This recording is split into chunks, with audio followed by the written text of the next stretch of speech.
Something is happening in the homeless sector. This is the opportunity for our sector. I think we're at the very beginning of the reckoning. This is rip off the Band-Aid and say, what are we going to build that's completely different than what was there before? Here's our choice. We can manage the decline, or we can pragmatically persevere.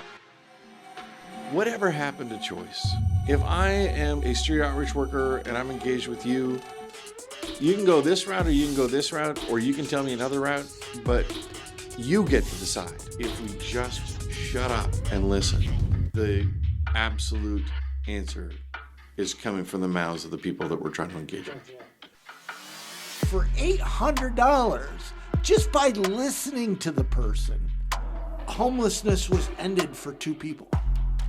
Just by listening. Ending homelessness is still the moral compass. Yeah.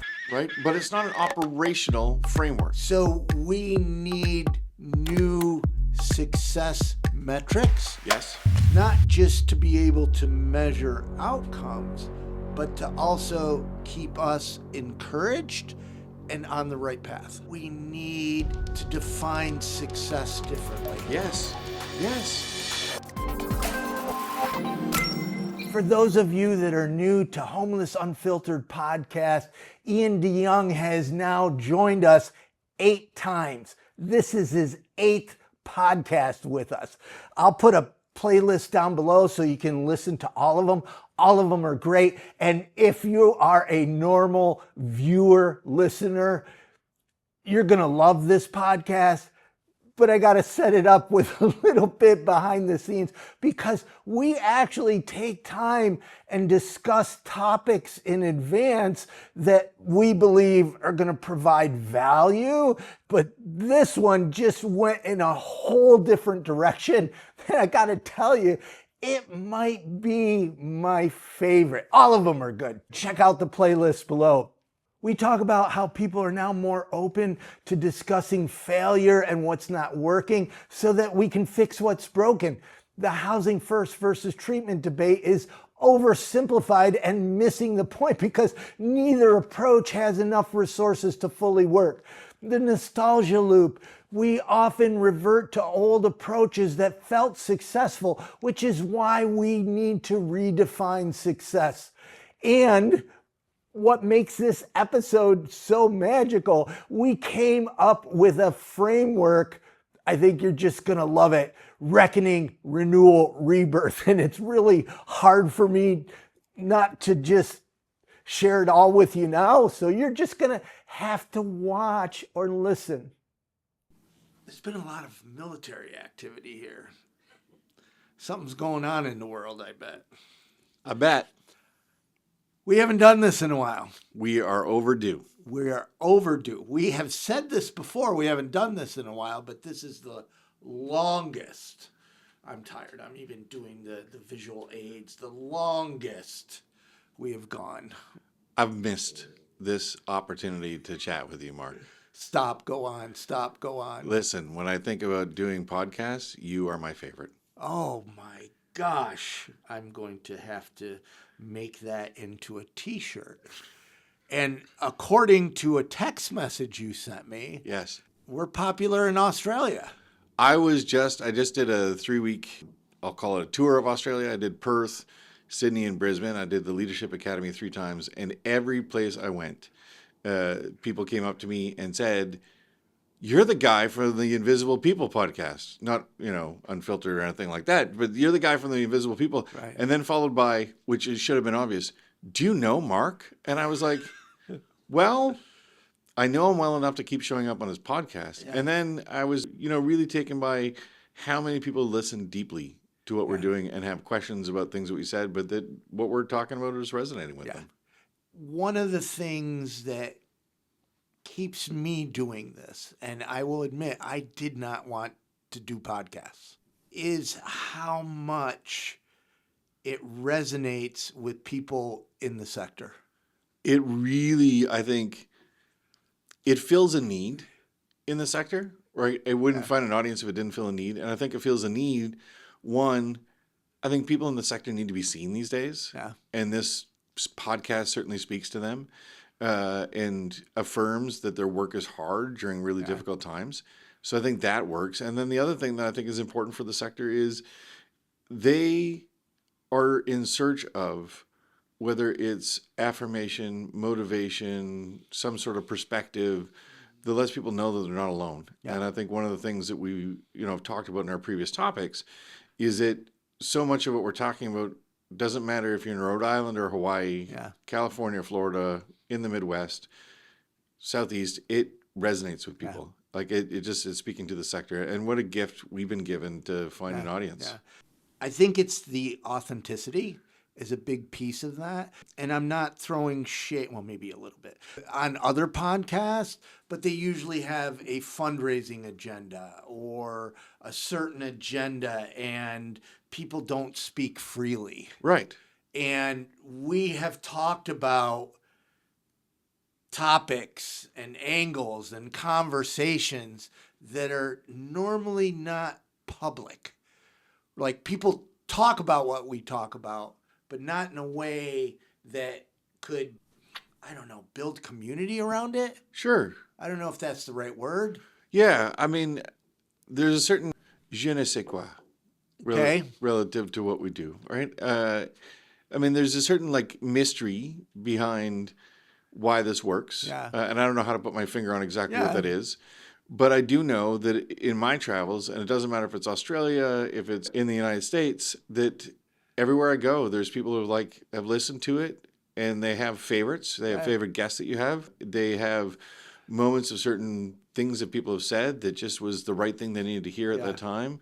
And so to that end, you may not have wanted to go to podcasts in terms of a format that you're doing with your organization. But I think it would be foolish to put an end to the podcast, given that it's just continuing to get the ball rolling. Well, money's tight. Right. And this is one of the things that has made it tighter.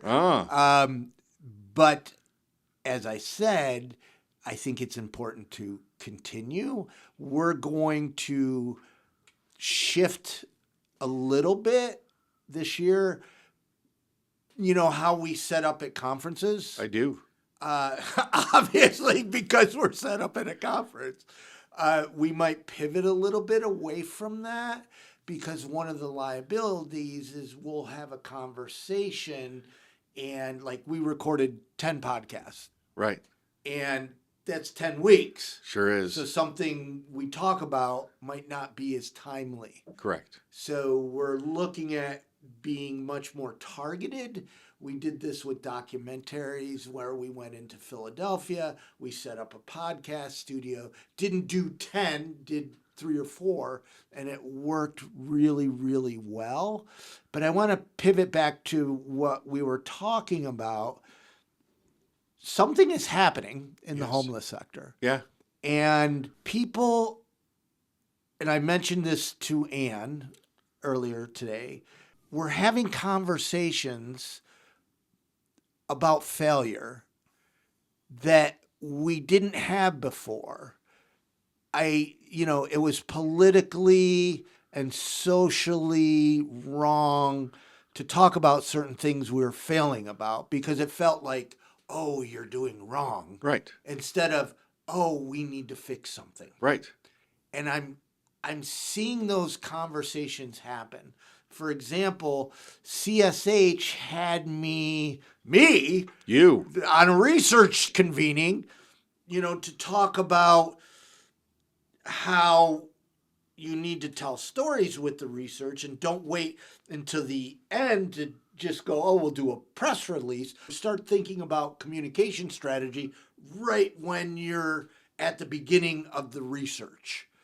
Just one of the things, but what I'm trying to explain is I didn't see that a year ago or 2 years ago, where we're gathering, and it's not just research, it's in the Housing First and it's in different areas, where we're getting together and starting to talk about, it's not necessarily we failed, but we have to look at this to improve and fix it so we can get better. Nail meet hammerhead. I think that is bang on, Mark. And I think that's why this podcast is resonating. Listen, the time.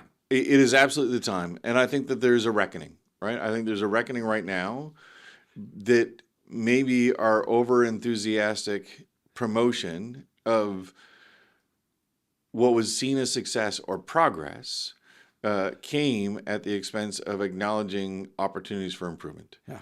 And to that end, I really think that, I've had to think a lot deeper about certain issues. And I've started writing again, which has been interesting for me to try to wrestle with some of these thoughts. But, one of the things I've really been trying to work through these days is so much of the conversation, so much of the debate has been reduced to housing first versus treatment first. And that actually completely misses the point. Yeah.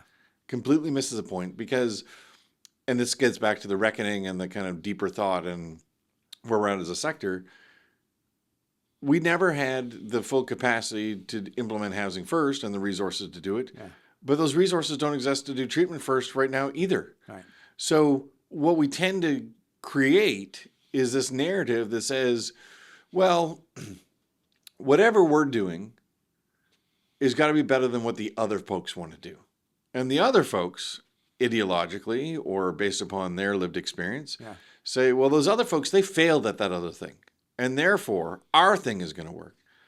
And I really think about people experiencing homelessness, first of all, that it must really be an awful, awful, awful experience to know that the future implementation of programs and services will come down to a debate between people who aren't actually having that experience in the moment, right? That we are arrogant enough to think that we're going to make a decision on the best approach for every single person.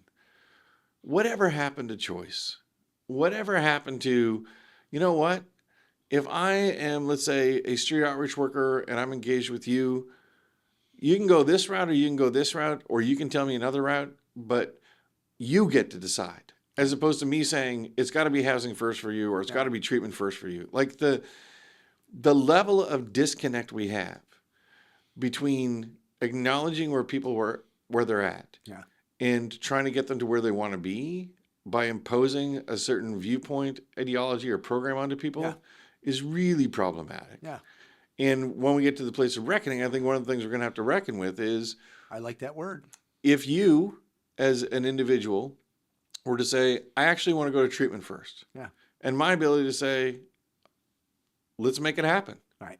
But there needs to be the capacity to make that happen. Right. Detox. And there's not. All those sorts of things. There's not that capacity right now. And similarly. And the capacity for some kind of path when you get out. Exactly right.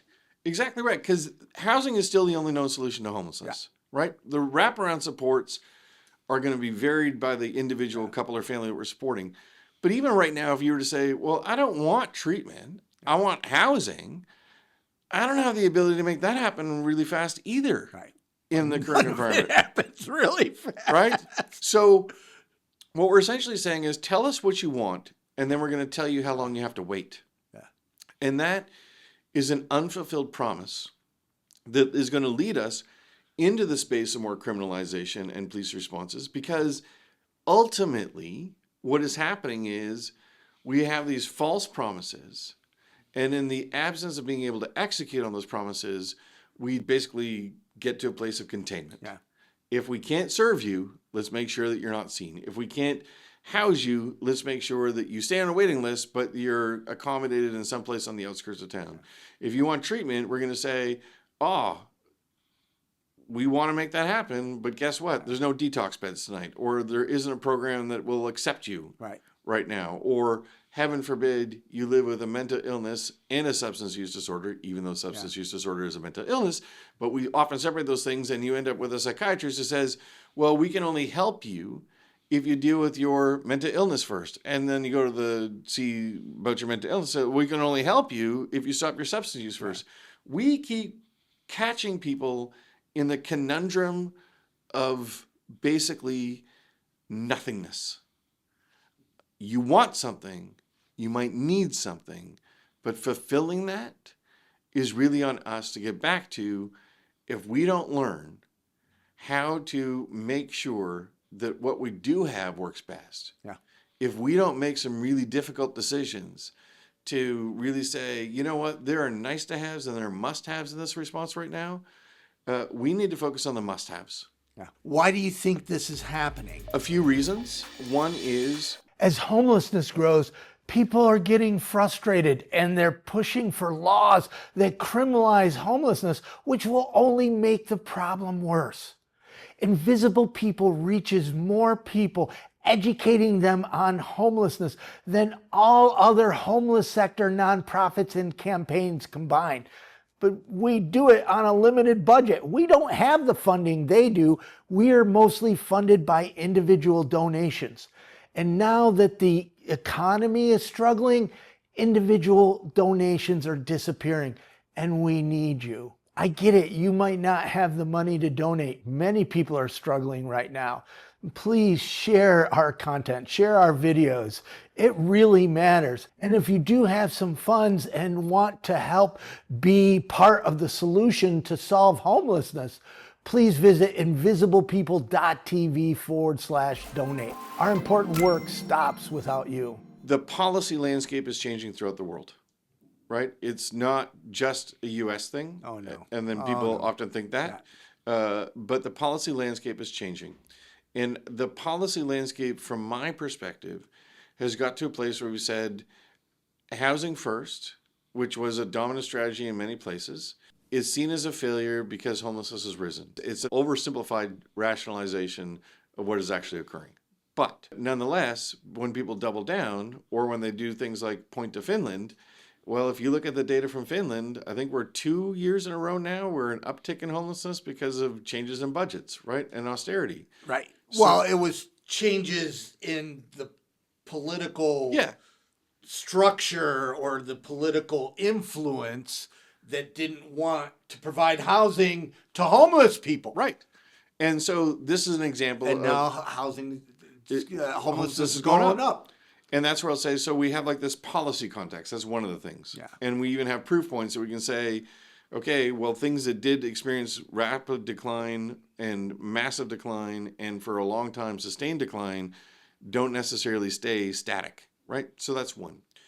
Two, I think that we as a field are really trying to wrestle with which of the kind of two kind of binary approaches are we really kind of taking right now in the current environment.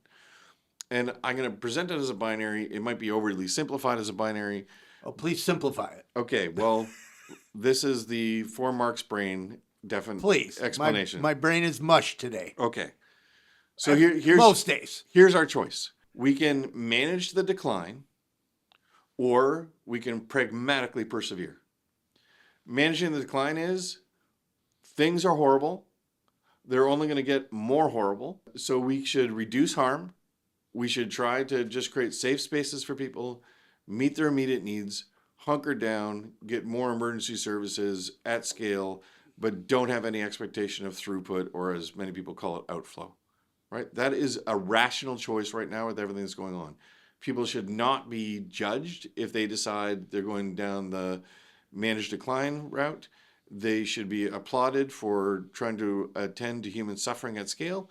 And we should, if there's entire communities that are going that route, really be paying attention to what impact that has over the longer term. So that's option A. Option B is the pragmatic perseverance.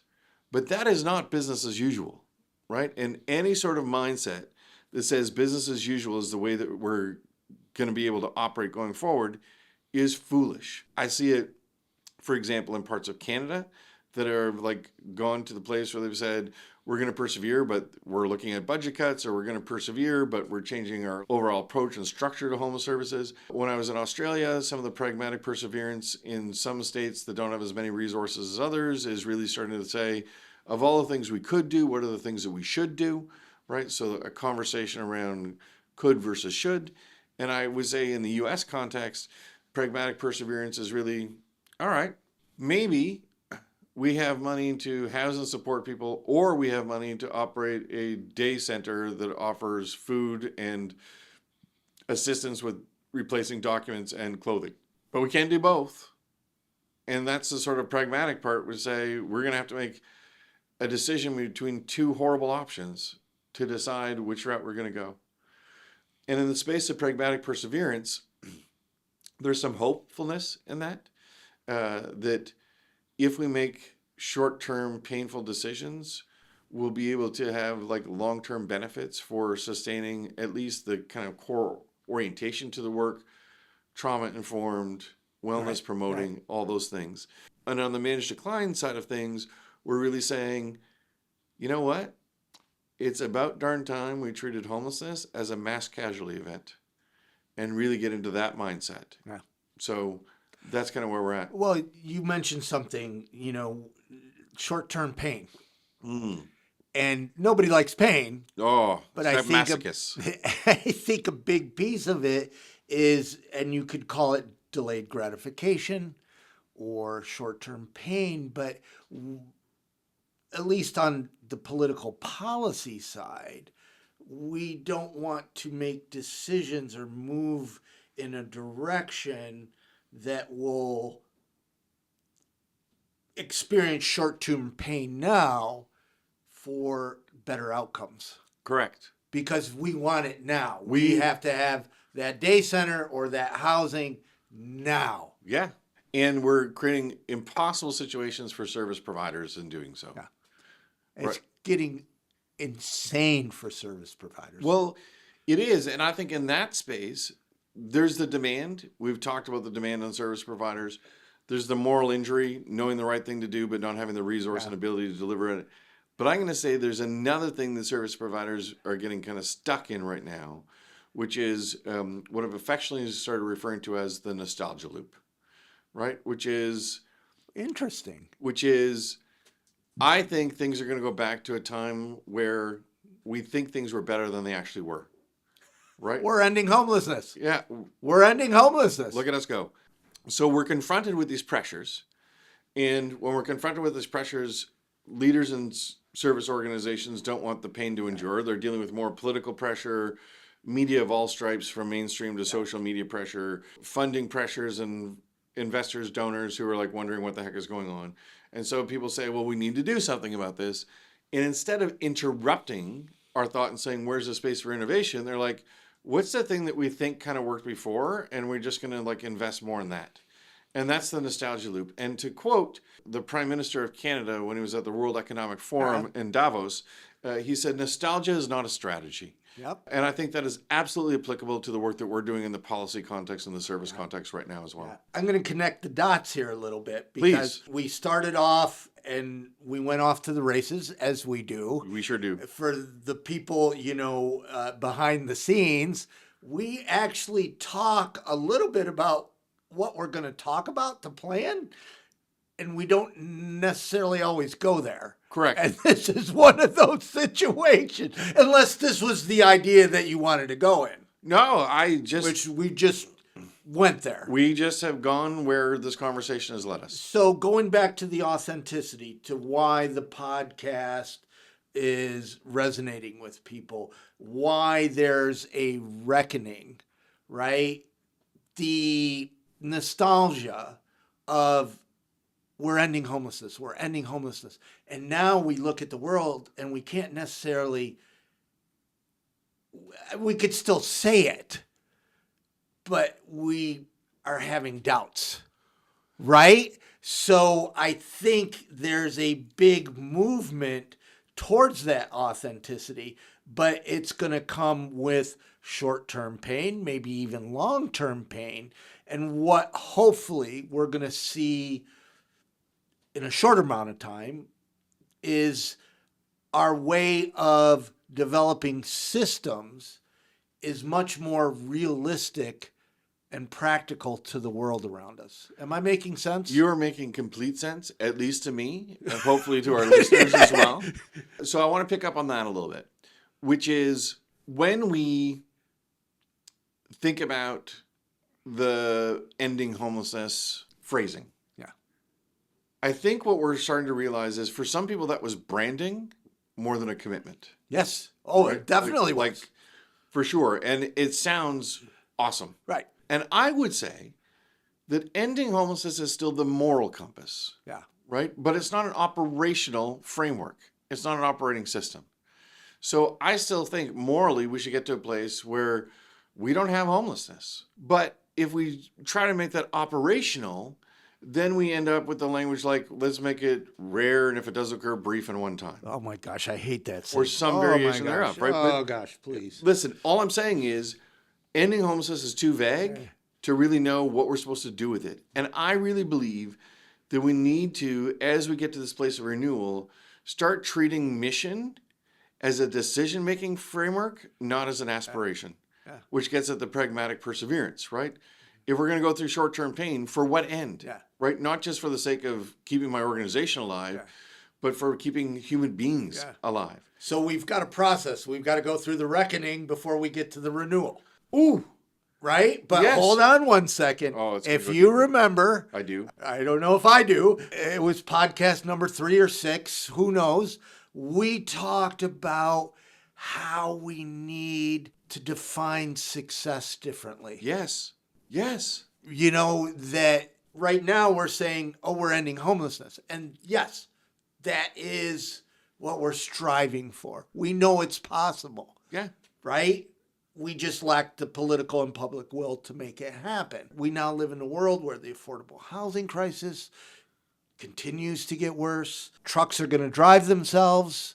AI is going to kill jobs. We have lots of madness, political and different things that very well could increase homelessness. So we need new success metrics. Yes. Not just to be able to measure, and measuring is important, not just to be able to measure outcomes, but to also keep us encouraged and on the right path. So I spent a lot of time on airplanes, as you know. Yeah. Fly all over the place. I also know some pilots who explained to me that a pilot is sure of 2 things. Yeah. Exactly where the plane is at the time of takeoff and exactly where it's supposed to be where it lands. And everything else is a course correction, right? Winds, Interesting. turbulence, staying around storms, flocks of birds, air traffic congestion. Yeah. Everything else is an adaptation along the way. Yeah. But you never have a flight that says, you know what made it really successful?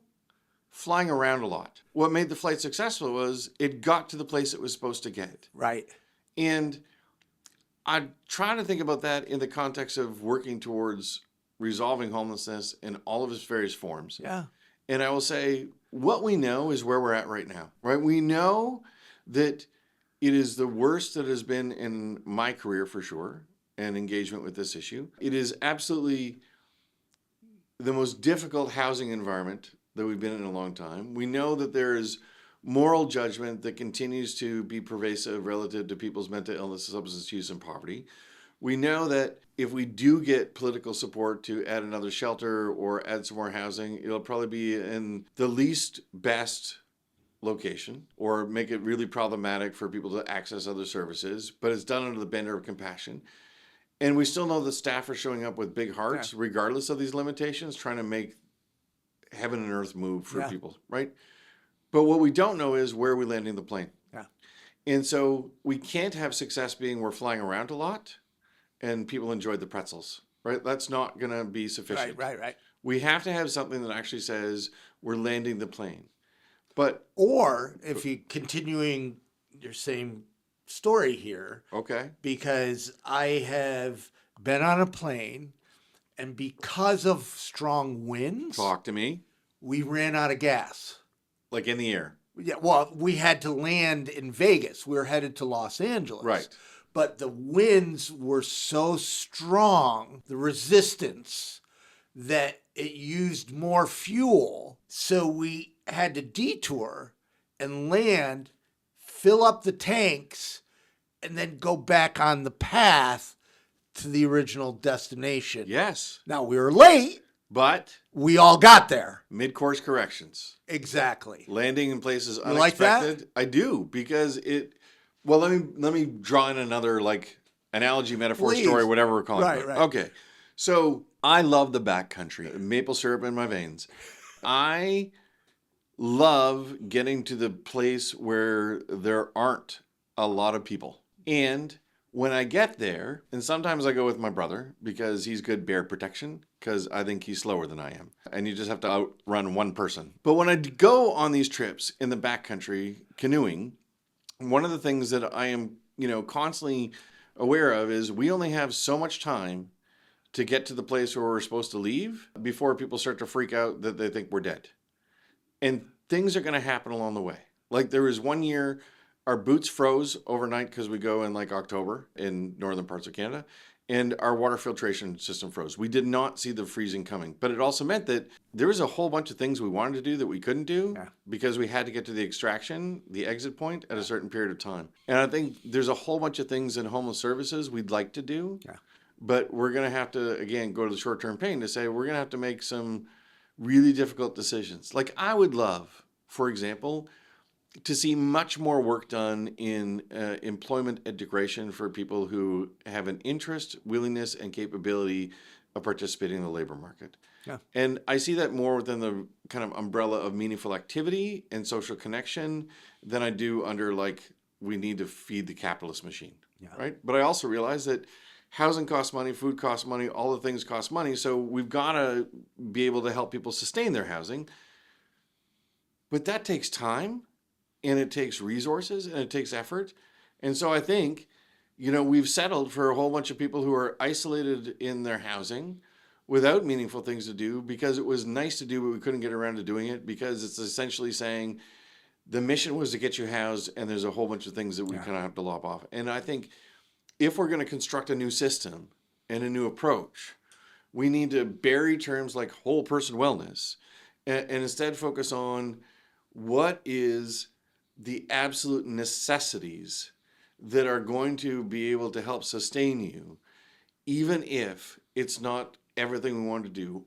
Or when we are celebrating those service models that are seen as highly successful that have all those things, let's acknowledge them as the outlier as opposed to the norm, right? There's an organization, it rhymes with Shmuta, and they, are really proud of the work that they do on like really focusing on like human-centered care and all the rest of it. And by all means, if people voluntarily go and they get like assistance with substance use and employment and they have social purpose enterprises and they have like fellowship and peer support, good on them if that's what people are choosing. Yeah. But when we say that every program has to be like that, and then no program in most other places is resourced to do that, then we create this for the public that's the solution. Everybody should do that, except for we're not going to give them the resources to make it happen. Right. And a couple of times it came up in your conversation of choice, and I came through the faith-based organizations. God bless you. Please, God, bless me. I was seeing if there's lightning. And I didn't even sneeze. I've always felt that if you want to go into a year-long Bible study, with 2 Bible studies a day and sweeping floors and mandatory prayer and mandatory church, great. That's fine if that's your choice. But don't coerce vulnerable people. And it sure as hell isn't a solution to preventing or solving homelessness. Yes. Let's go here. Okay, I didn't know if you want to. We've done it a couple of times. Yeah, no, because She edits out repeats, by the way, so good. I'm going to have to bribe her to leave this in. Well, if it's any good. Yeah. I've really been trying to think or rethink the role of faith-based organizations in the response. Because I will own that I've been hypercritical for a long time because most of the faith-based organizations I met early on in my career were like soup, soap, and salvation sort of. Yeah. Right? That you are a sinner, your homelessness is a result of your sin. You need to atone for your sin, find Jesus, do menial labor, participate in our congregation, spread the good word, and you will be healed of your homelessness. Yeah. And that approach really bothered me. Yeah. It still does. But what I've come to appreciate is that my oversimplification of what it means to be a person of faith in this space has not honored many people's choices to be a volunteer within that faith-based organization, as well as individuals who are houseless who may choose to be served Yeah. by an organization that is deeply rooted in their faith. Yeah. And that their call to do the work is a direct result of living their understanding of the central core values and tenets of their beliefs. Yeah. So, I've had to really wrestle with that within myself. But to your point, there's a big difference between a social service and social control. Yeah. And if it is about service and is voluntarily chosen and it's done under the name of whatever they call their deity, Yeah. fantastic. Yep. But if it's preying on vulnerable people, Yeah. if it's about evangelization at the point of vulnerability that is almost brainwashing, Yeah. if it is forced labor, Yeah. I got huge issues Work with therapy. exploitation. Huge issues with exploitation of people. One thing that just hit me, and it's the first time because I'm really big, we're media storytellers, on informed consent. Yeah. So when I'm talking to a homeless person or formerly homeless person or you, this is how your image, your voice, what comes out of your mouth is going to be used. It's going to be on this channel, and here is the amount of choice you have. For example, early on, you wanted to preview the podcasts before we aired them. The Right. first one for sure, yeah. Yeah. And when you're talking about faith-based organizations, it might also could be even secular organizations. They're making promises to people that are not necessarily informed. They're not informing them. They're kind of using gimmicks, withholding basic needs that a vulnerable person, desperately wants and needs to get them into that year-long Bible study. And that is where I have the issue. As you know, I like to go out and chat to folks and just kind of see how they're doing. You do. And it was really explained to me well when I was in Perth just a few weeks back. And the way the guy put it is, there's a big difference between someone who comes up to me and says, I'll pray for you, and someone who comes up to me and says, do you want me to pray for you? One is choice, and the other one is, it's going to happen to you whether you like it or not. Ellen Graham, who is Community First in Austin, says it like this. Similar. He says, homeless people don't need to say a prayer. They need Christians to start answering their prayers. Mm. I've always thought that really is very strong. And, we did a documentary on Dallas. Yep. There's an organization called the Stew Pot, which is a religious organization. They have a transgender medical clinic. A Christian faith-based organization. Because of the current political climate, they didn't want us to highlight it. I highlighted it years ago, and I understand why. And it wasn't about them. They were concerned about their clients. Mm-hmm. Totally get it, right? They became part of Dallas's encampment resolution. They didn't necessarily do everything. They fit certain pieces, and then everybody worked together. This is, you're really, really touching on an important part here. Because we do, myself included historically, just use a broad brushstroke. Yeah. That it's all the same. Yeah. One of the shelters that I have worked with that is amongst the lowest barrier I've ever worked with is a Christian-run shelter. Really? And they essentially, their radical acceptance of wherever people are at. Yeah. I would just hold up as a poster for other organizations to say we can't do that because it's contrary to their interpretation of the teachings of Jesus Christ. And I would say, when that organization, being one of the inspirations for my kind of change in thought on all this, is when they continue to push themselves to say, are we accepting enough? Yeah. Are we loving enough? Are we creating and nurturing a space that people feel welcome? Yeah. I just tip my hat to them and say, for all the organizations that I cringe when they say things like, we're the hand of God in the heart of the city. There's organizations like that are very quietly doing amazing things. It's related, but a little bit of a flip here. Back in the day, I was known as an expert in church growth, which had very little to do with God. We won't go into it.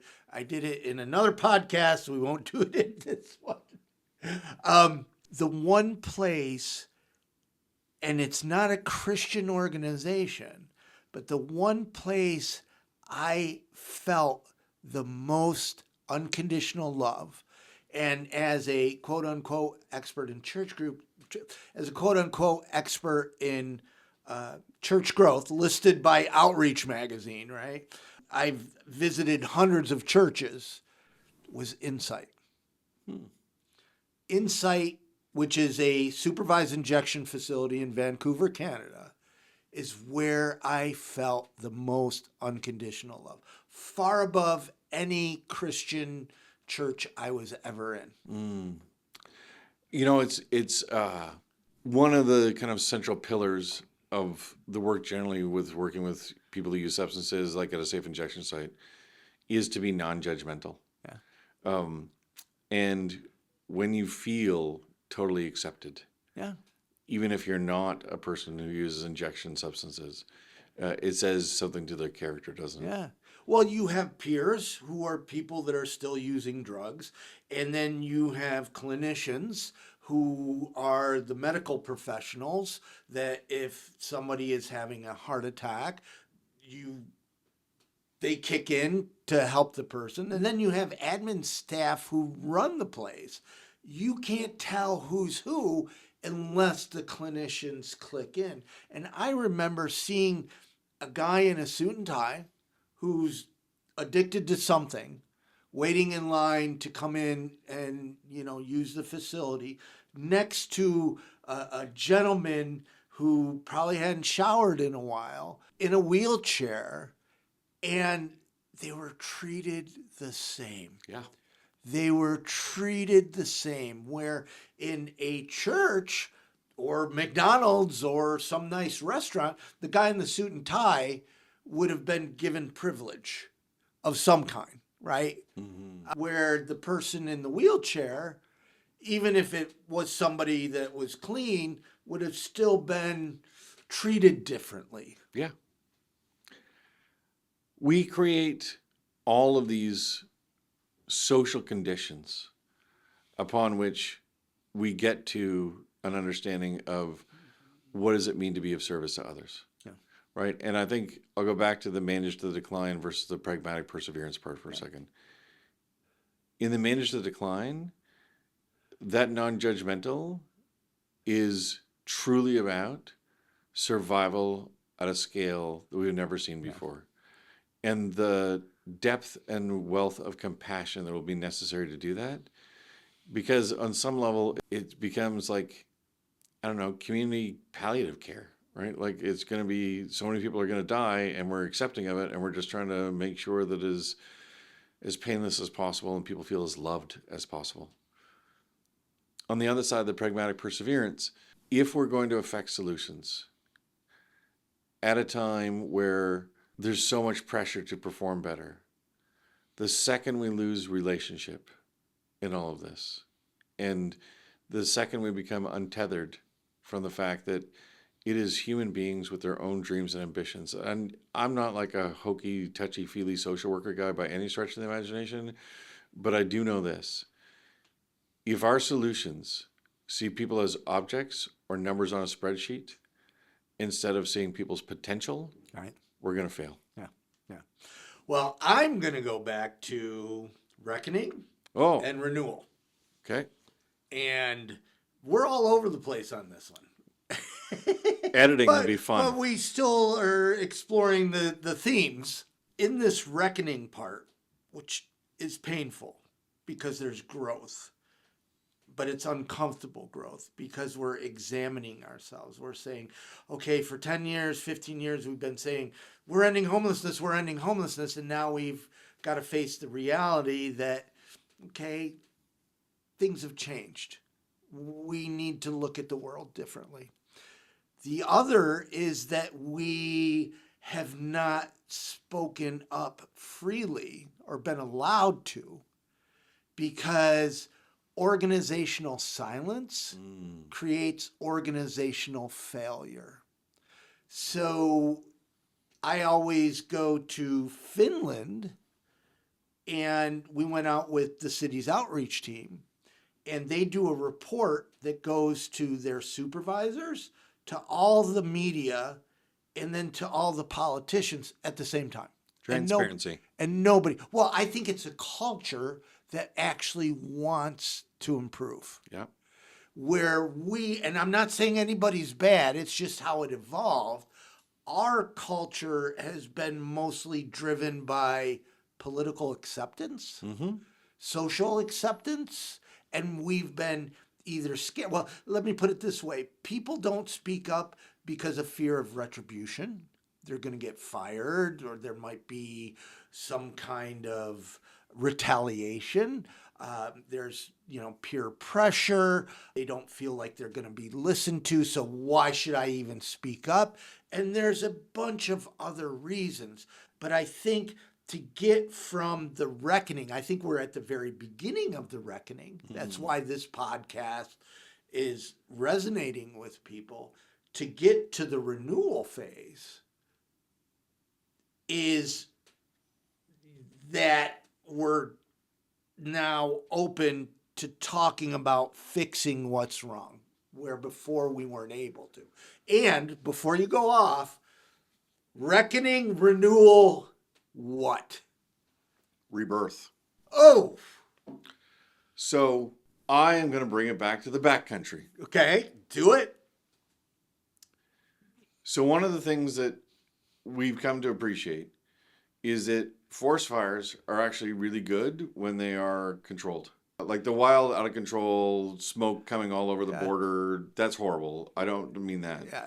But what I do mean is that one of the healthiest things that can happen to a forest, even an old growth forest, is to burn some of it. There are certain species that don't reproduce unless they're under extreme stress. Right. And if we want to make sure the deer are right, like Bambi's not right if Bambi's just getting it on with other Bambis in the same part of the forest all the time. We need some Bambi diversification. Yeah. Forest fires help with that. But the most unsettling part, if you've ever come across a place that's had a forest fire soon after the forest fire, is there is nothing there that is familiar. Yeah. Right? You can look around you and see things that are familiar, but in that kind of cratered out area, there's nothing there. And it's so eerily quiet. There's no wind going through the leaves. There's no birds chirping. Like there's nothing. Right, because the trees are gone. And that's so unsettling. And that's when people say, like, I miss the forest. I wish it was still here. Until you start to see the renewal. You start to see that life comes from that which is torn down, so long as we are freeing up resources instead of charring the earth. Yeah. And that rebirth, the great thing that happens in forests, is that they never go back exactly the way they were. This is the opportunity for our sector. This is the opportunity for our work. Yeah. If we want to be smart about this, it's not just about like continuous improvement. This is rip off the Band-Aid and say, what are we going to build that's completely different than what was there before? Which brings me back to the nostalgia loop, which says, this is the opportunity, Mark, to innovate in a way that we haven't done before, in a way that we accept that which has failed and not try to recreate it just under a different name or a better name, right? It is the opportunity, I think, for us to say, what are the things that are essential and not essential? And it is the opportunity for us to say, who are the partners, faith-based or otherwise? It is the opportunity for us to re-engage the political discourse and policy discourse in a way that is not swinging between punitive and accepting. It is an opportunity in Rebirth to say, what is it that we want to continue to water and nurture, to see it grow, not because it's familiar, but because it excites us. Yeah. And that's where I think we're going to find joy in the work again. Yeah. That the joy comes through the rebirth, not necessarily the reckoning or the renewal. No. And once we get to a point where we fix broken systems, and one of the things that people get so mad at me, or used to get really mad at me, is I would sit in a COC meeting and I would imagine it's usually middle managers. Oh, yeah. You know, it might be the head of the library, it might be the fire chief, right? But it's mostly middle managers in the homeless sector. But you go all the way up to the president, HUD secretary, and all the way down to frontline staff. So you look at that and you think, look at all those salaries, look at all those people, look at all that bureaucracy making decisions just to help one person. And what I am trying to get across to people is, yes, we need more funding, right? We need more resources. I'm not saying we don't, but there's things we can fix now where we have to go through the process where we take an honest look at ourselves and start fixing what's broken. Because once we have really good outcomes, and what I mean by outcomes is that people are helped. Yeah. That's it. Yeah. Right? You know, whether it be somebody that wants to go in a year-long Bible college, somebody who wants to go into treatment, somebody that needs housing and we're able to help them, job training or whatever, that there's better outcomes for people that are helped, then we will be able to get more support to continue the work. And right now we lack that support. We need to, back to the success metrics, to rethink what is the mission at the end of the day. And I think that, you know, people talk about like our systems are designed a bit like Frankensteining. Every time we get a new idea, we bolt something new on, but we don't get rid of anything there before. Oh, I'm stealing that. But I also think that we've designed a bunch of our systems to be like the Rube Goldberg puzzle, right? Which, you know, all the different things go into, you know, a Rube Goldberg design about like, you know, the dominoes set off the ball that rolls down the thing that sets up the water. Like, we've overcomplicated it. Yeah. And I would say if it's back to there is a human being or human beings in a couple or family that need help, that is got to be an intentional process not to overly design what the solutions are. Yeah. And if we come back to choice and really squarely put ourselves in the space of choice, the mission is more easily achieved if we accept that sometimes if we just shut up and listen, the absolute answer is coming from the mouths of the people that we're trying to engage with. Yeah. I'm smiling over here because I had no idea, you know, once we started down the road where we'd end up. And it reminds me of Donna in Ottawa. So Donna had been outside for about a year, accessing services, costing taxpayer money, right? And I was with a homeless services organization, and after I met Donna and interviewed her, started talking to the homeless services organization, and they said, she'll never go into housing. Mm. And I went, why? And they said, because all she wants is her RV repaired so she can go home. So I went, how much is that? And they said, well, probably about $400. And I go, well, great. And then they said, well, then she needs gas and food to get home. And I'm like, well, how much is that? Well, that's probably another $200. And I said, well, how about if I raise $800? And at the time, we didn't have the money. I used social media and I immediately raised $800. And then I had to fight all the bureaucracy with the organization because you can't give a homeless person direct support of cash like that. Anyways, they finally gave it to her. They fixed their RV, her and her partner. They went back to whatever province they lived in. They connected the RV to the garage with family. They sent me a really nice video. So for $800, just by listening to the person, homelessness was ended for 2 people. Just by listening. Listening. Do you know what an elephant is, Mark? An elephant? An elephant. I've heard of them. I will say... there might be one in the room. I will... Sorry, I'm so sorry. I'm so sorry. We were doing so well. Forgive me, we were. Mark, do you know what an elephant is? Yes, I've heard of them. An elephant is a mouse built to bureaucratic specifications. Oof. And when we overly bureaucratize solutions, rather than listening and then doing, we are creating a zoo of elephants. Mark, I love these chats. I do too. I'm glad we had the opportunity to do it. I love every opportunity. I feel that this one we might have been meandering even more so than we usually do, but I think we touched on lots of important issues. And I just want to tell you, I'm so grateful that you have me on and that we have to have these conversations. It challenges me in right ways, but it also inspires me. And back to we have an audience in even places like Australia. I hope that this conversation is something that the people that are listening found value in. And for new listeners, that they'll go back and listen to some of our older podcasts. Yeah. I'll put a link to the playlist in the description. When we started podcast 1, I knew we would have good conversations. I didn't know the chemistry would be such a miracle because we just talk and we touch on subjects and somehow we come back to reckoning and renewal, and it provides value to people in a way that I never imagined. And you're extremely intelligent. I'm an old fat guy with a bag of socks, and it works. I'm grateful for the chemistry that we have. I'm grateful for our friendship. Yeah. And, I'm also just going to put one other piece out there is that this podcast is one of the reasons why I'm thinking deeper these days. Oh, wow. It's not just what's going on around there. Oh, my gosh.